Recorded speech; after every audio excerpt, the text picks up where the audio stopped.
Well, that's a hell of a way to respond after getting smacked and only scoring 73 points. The Philadelphia 79ers, man. That's what I'm calling y'all, because that's all you guys can do when it comes to the Garden. Yeah, it got you a win on Sunday, but was y'all ready for Tuesday? I mean, you got your all-star back. OG Anunoby returned, man, and you saw the impact instantly affect the team, and he wasn't the only one. Another triple-double for Josh Hart. 4 of them this season alone. I think that's the only triple-doubles he's had in his career. All of them in Knicks uniforms this season. Josh Hart earning that paycheck, regardless of what people like myself had said to him. Shout out to Josh Hart. And now we got a West Coast swing on the way. A lot coming up for the New York Knicks. You know these West Coast swings tend to be difficult. How will the Knicks fare? Oh, and that's right. We heard an update on Julius Randle's injury. Should we be worried? A lot to cover in today's video. I ain't gonna cover it all in the intro. Y'all gotta watch the whole entire thing. Run the intro.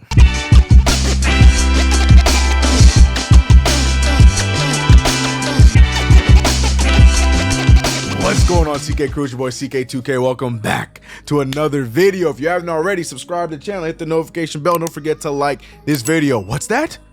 3 in a row? Yeah, I told you we ain't playing around. Now, the streak might end at some point, but we here posting consistently as we are in the final stretch going into the playoffs here right around the corner. And how am I not supposed to talk about a game like this one where we saw OG Anunoby, Jalen Brunson, Josh Hart, and the New York Knicks go out there and absolutely get their revenge against the same Philadelphia 76ers team that smacked us up in our own home turf a few days ago. So we needed this game. I mean, it's everything you would hope it would be in a return for OG Anunoby. The team's defense went through the roof, holding them to 38% from the field, which is great, and 24% from 3. All things you want to see. And I think one of my favorite things about tonight is the spread attack. Yes, we saw Jalen Brunson shooting lights out, looking a lot more like the all-star that we know and love. Brunson shooting 58% from the field and 50% from 3, 20 points. Also, damn near got a double-double of his own with 9 assists, and an assist to turnover ratio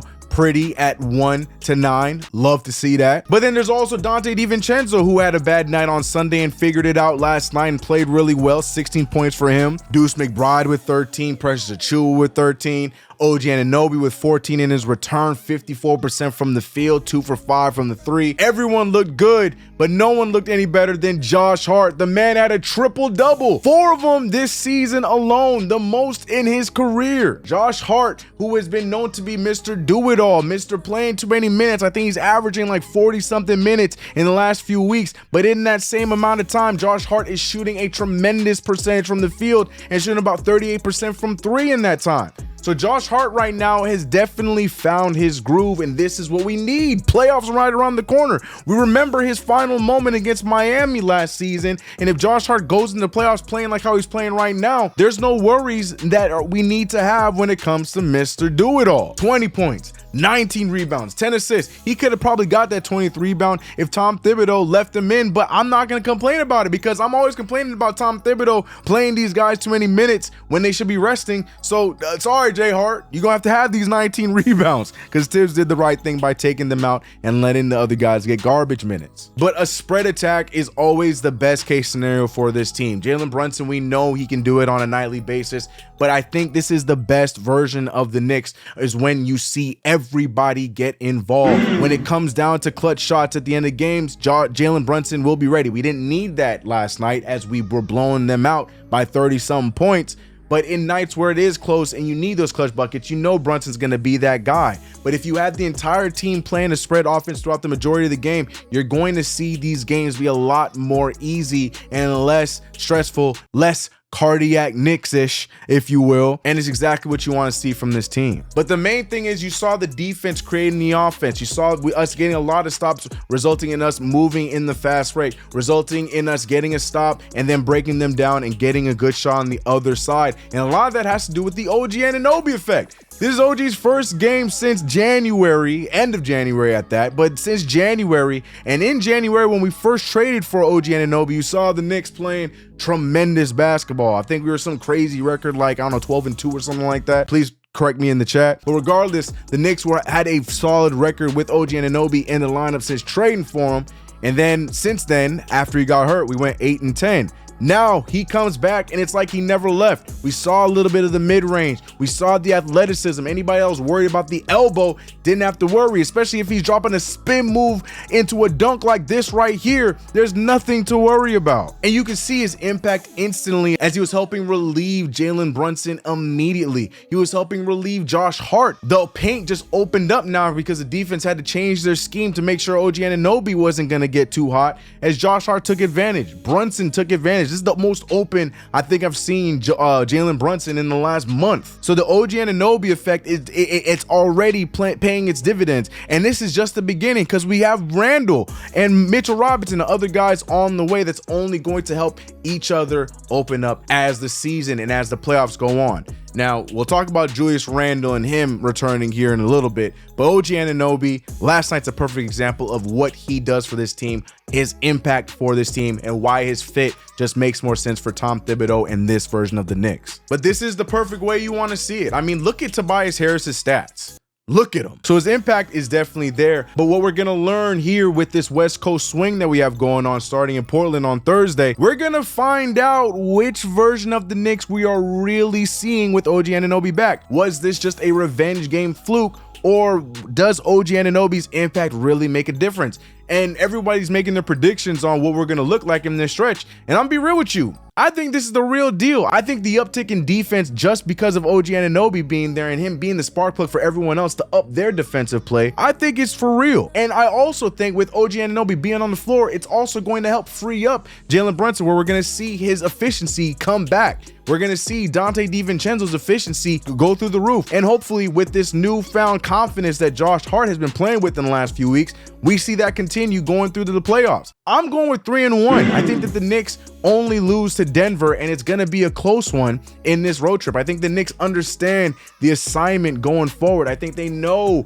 that the playoffs are right around the corner. I think they know that we have a chance at possibly still snagging that third seed, if not at the very least holding on to home court and getting that fourth seed. I think they know that this is an important stretch of basketball for not just the New York Knicks right now, but for their playoff futures. And I think that this is going to make them play at a higher level and a more inspired version of basketball going forward. OG Anunoby wants to be healthy. OG Anunoby wants to be prepared and ready for his first run with the New York Knicks. This is a defending champion. He knows what this is like. So I really do think the Knicks go out there, get their first win against Portland, steal a win in Sacramento.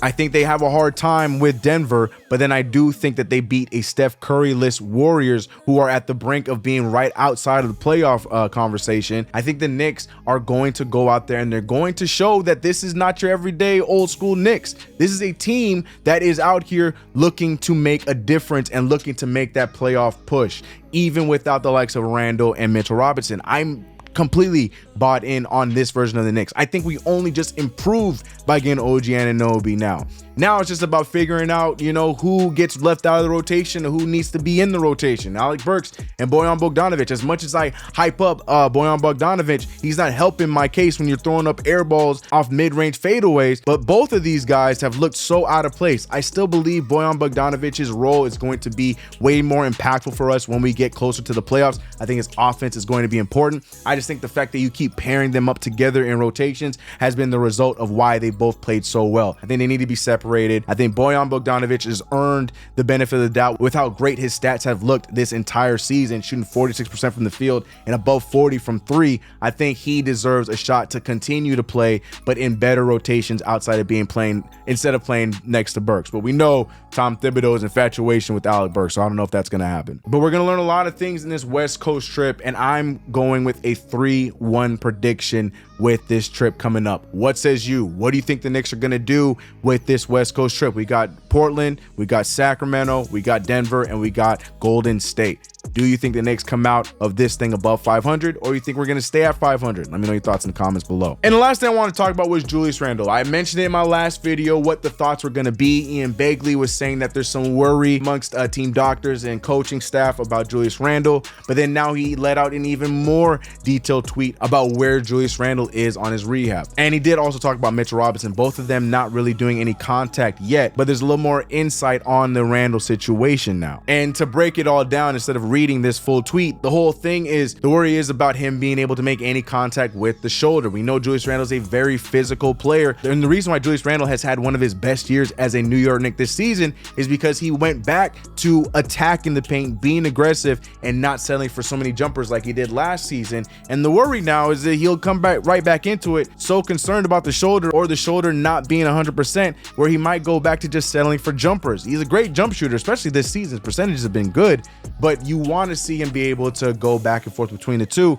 And I think there's that worry, but there's also the worry about him re-injuring. We know that that's a common occurrence for any type of injury, but with shoulders, we've seen with Dwayne Wade in the past, and even our own Carmelo Anthony, when he injured his shoulder with us, there's always just that worry that you can come back too soon and then re-injure it because the shoulder is not completely healed and where it needs to be. So there's a lot of worries when it comes to Julius Randle. I think that's the reason why they're sticking him to 5 on O play, him playing with pads, and he's doing a good job with those. But you know, I think that they're still going to gingerly handle this situation. And let's be real, we need Julius Randle back for the reason of us being a good team.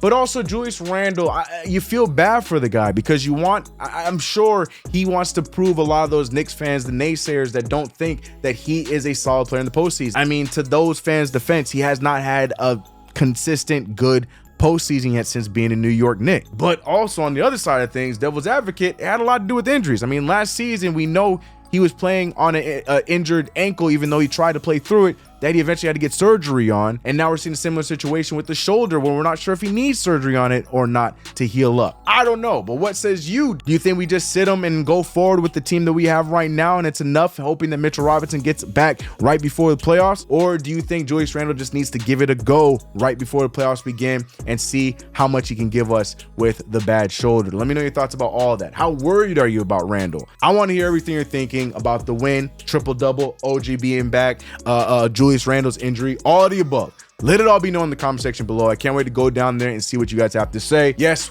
3 video streak is continuing. If you haven't already, subscribe to the channel, hit the notification bell. Don't forget to like this video. I'm on, bro. I'm on. Play-by-plays, videos, shorts, post-game on Knicks Fan TV. We back, man. It's playoff season, ladies and gentlemen. The grind goes on. Appreciate the comments on the new intro and outro. The rebranding is slowly sneaking on. Appreciate you guys rocking with me. I'll catch you guys next one.